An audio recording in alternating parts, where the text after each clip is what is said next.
Police द्वारा नशे को लेकर चलाए जा रहे हैं अभियान पर कांग्रेस नेता आजाद अली ने कहा कि प्रधान जनप्रतिनिधि व हमारे सहयोग से क्षेत्र में नशे को लेकर कई तरह के कार्यक्रम कराए जा चुके हैं और आगे भी इसी तरह के प्रयास हमारे द्वारा करते जाएंगे। उन्होंने कहा कि मोदी सरकार केवल गप्पेबाजी करके ही सत्ता में आई है और उन्होंने देश के हित के लिए कुछ भी नहीं किया। वहीं उन्होंने कहा कि जिस तरह से बीजेपी नेता बयानबाजी कर रहे हैं उसे देखकर लगता है कि पूरी बीजेपी पार्टी ही नशे में है।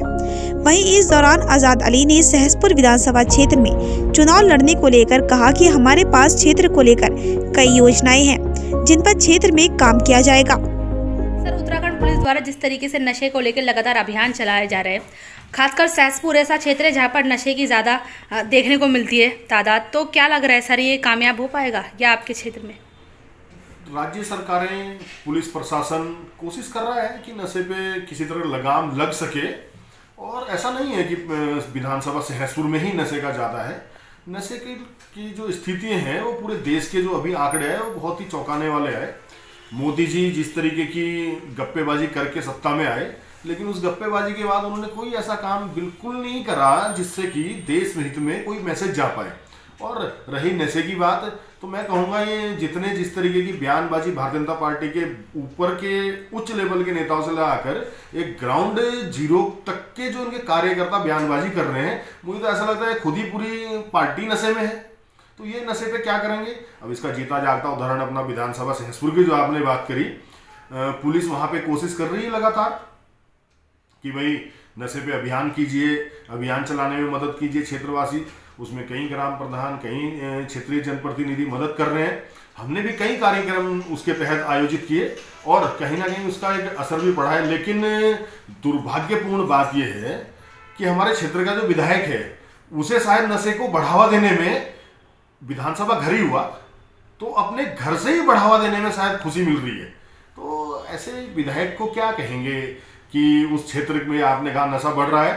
तो जैसे अभी 2022 में हमारी सरकार आती है और मैं जिस तरीके से लगातार सहसपुर का नेतृत्व कर रहा हूँ, और अगर मुझे सहसपुर वासी विधायक बनाकर विधानसभा भेजते हैं तो जिस तरीके से हमने स्पेशली सहसपुर के लिए पूछा कि सहसपुर में नशा बढ़ रखा है सबसे ज़्यादा, तो एक उत्तराखंड में सहसपुर ही ऐसी विधानसभा होगी जहां पर यह होगा कि सहसपुर विधानसभा जैसी और कोई विधानसभा कैसे बनाई जाए, ये हम एक ऐसा उसका मॉडल बनाएंगे।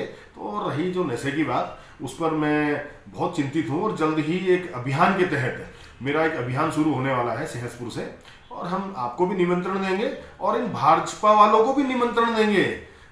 आना चाहेंगे आएंगे, लेकिन हम सहसपुर से शुरुआत करेंगे, बहुत अच्छी शुरुआत करेंगे नशे को लेकर। सर, क्या लग रहा है, जनता आपके चेहरे को उभारेगी क्षेत्र में? और अगर ऐसे आते हैं आप प्रत्याशी के रूप में, तो सर क्या कुछ करेंगे नशे के अलावा, और किन मुद्दों पे सर बात होगी, क्या उद्देश्य रहेंगे?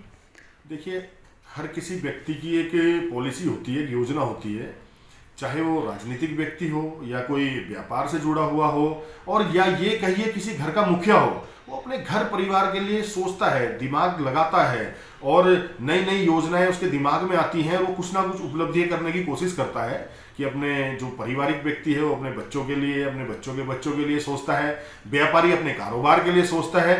तो ऐसे ही विधानसभा का जो नेतृत्व करता है, जो जनप्रतिनिधि होता है, जो विधायक होता है, उसका वो परिवार ही है। तो उसके पास कुछ योजनाएं, कुछ पॉलिसी होनी चाहिए। तो हमारे पास अनेकों पॉलिसी है। और बात करें सहसपुर की, तो वहां का जो नाकारा विधायक है उसके पास कोई पॉलिसी, कोई योजना ही नहीं है।